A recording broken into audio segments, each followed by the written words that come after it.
hype, il y a la petite Folie Besson en ce moment qui s'empare du cyclisme des courses de la roue française connectée alors qu'on est parti. C'est la dernière course de cette VRB Coming. On est sur la dernière course de la roue française connectée ici de l'année sur Reporter. Qui va s'imposer?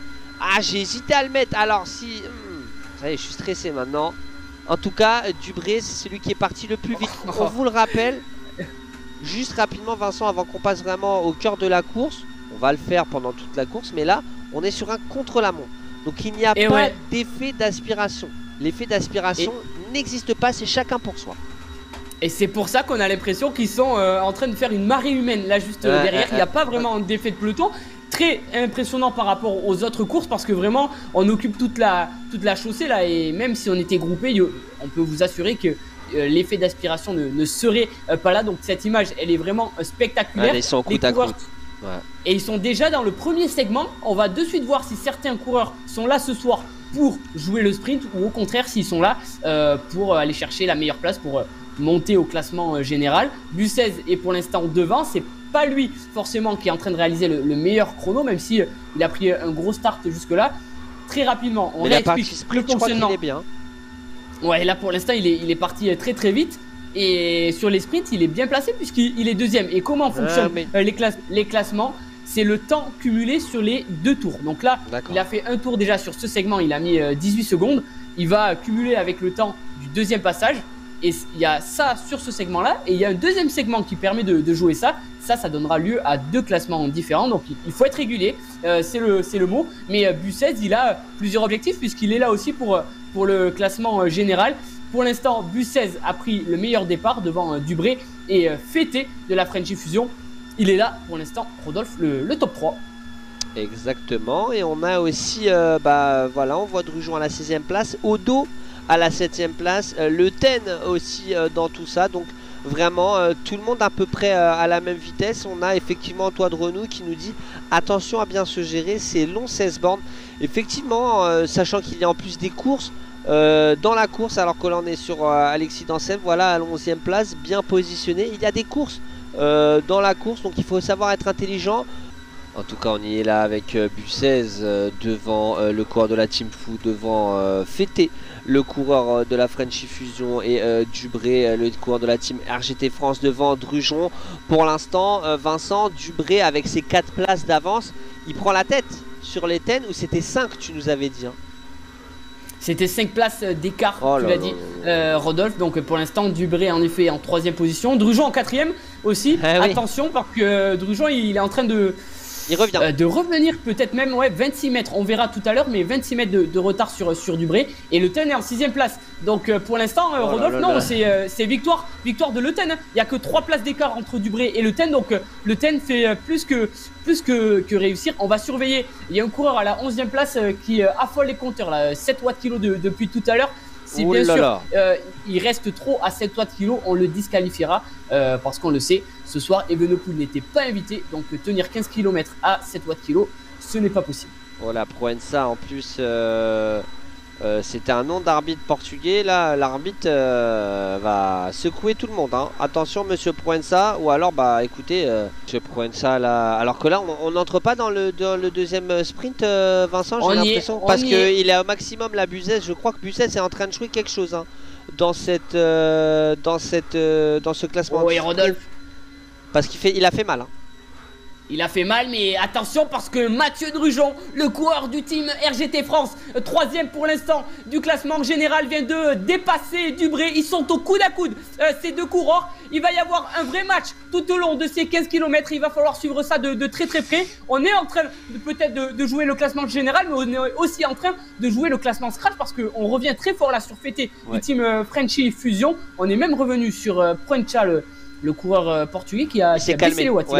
Il a réussi à débloquer la manette. Il a tenu, malheureusement, 800 mètres là, mais là, en même temps, ça fait plaisir carrément, Vincent, j'ai envie de dire. Alors que là, il repart, il a remis la bécane. Et là, il y a un gros match entre Drujon et Fété. Et Drujon, pour l'instant, premier, Le Ten, 7e. Tu nous avais dit il fallait 5 places d'écart au minimum. Et c'est fait pour l'instant.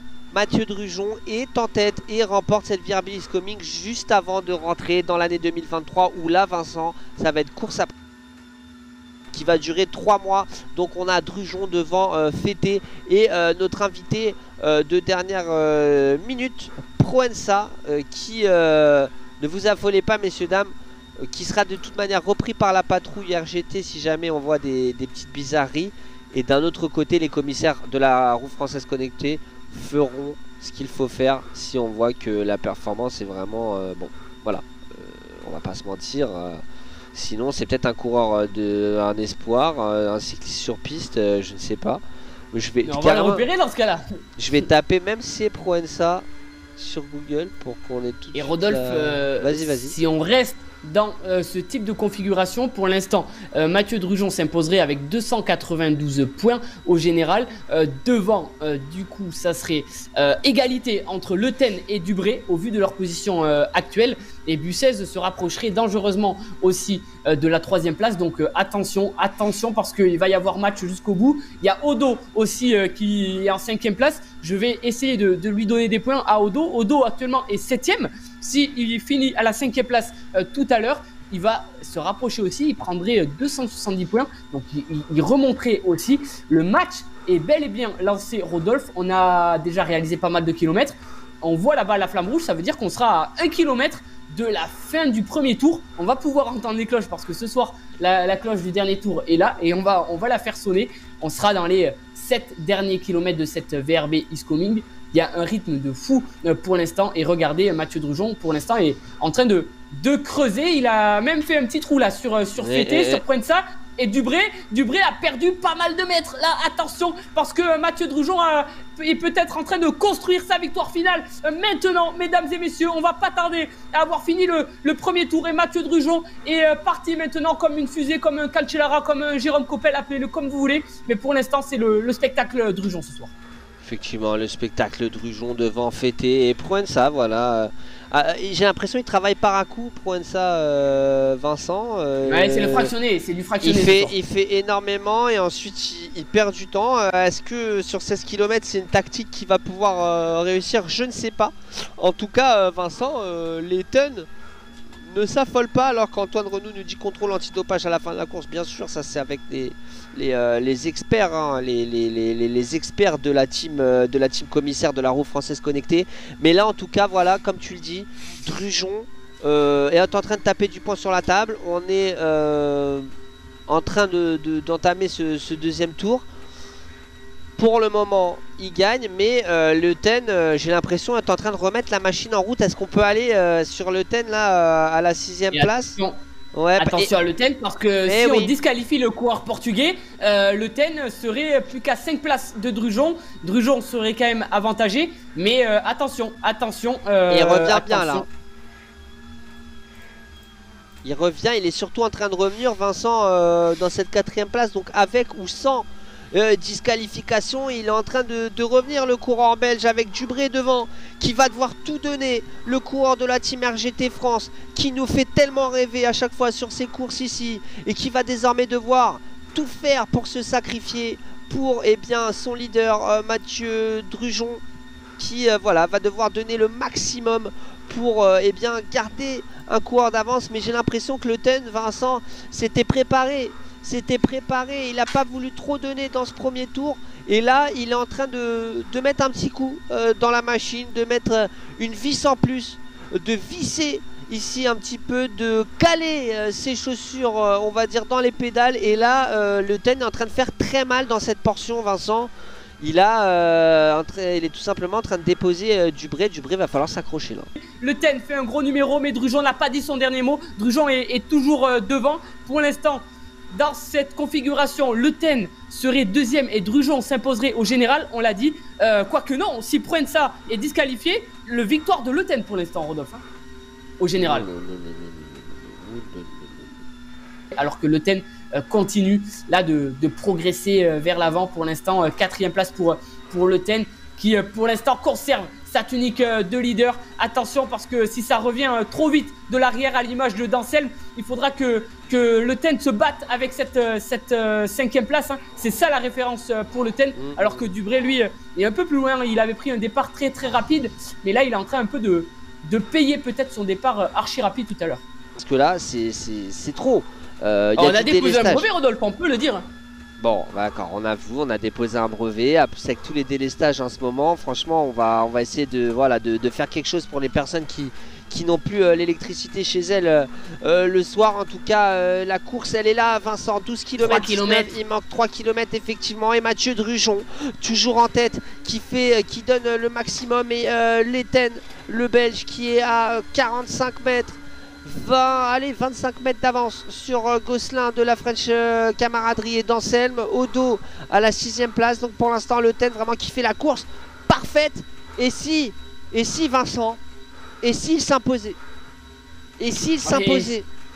Attention à ce Belge là, on est à moins de 3 km maintenant, il est en 3e place. Si tout reste dans cette situation, c'est Le Ten qui s'imposerait au général avec un petit point sur Drujon. Mathieu Drujon, et seul Mathieu Drujon ne peut même pas s'appuyer sur des coéquipiers qui pourraient faire le sprint et se placer devant Le Ten pour le mettre à la 5e place, parce qu'il n'y a plus personne du team RGT France derrière. Et surtout on est sur un chrono c'est homme contre homme, et pour l'instant Le Ten est plus en train de défendre sa tunique. Il fait un gros numéro, tu l'as dit Rodolphe, on est à 2 km et demi de l'arrivée, mais j'ai l'impression même qu'il est en train de rentrer sur Fété, en train de rentrer sur Drujon. Il y a simplement 60 mètres d'écart maintenant pour le coureur belge qui est en train de déclencher. Mathieu Drujon ne doit pas s'effondrer, Mathieu Drujon résiste et il peut encore défendre sa victoire scratch. Je pense que ça va être compliqué pour le général, mais Drujon est en train de tout donner alors que Le Ten est à 2 doigts maintenant, Rodolphe, de rattraper Fété.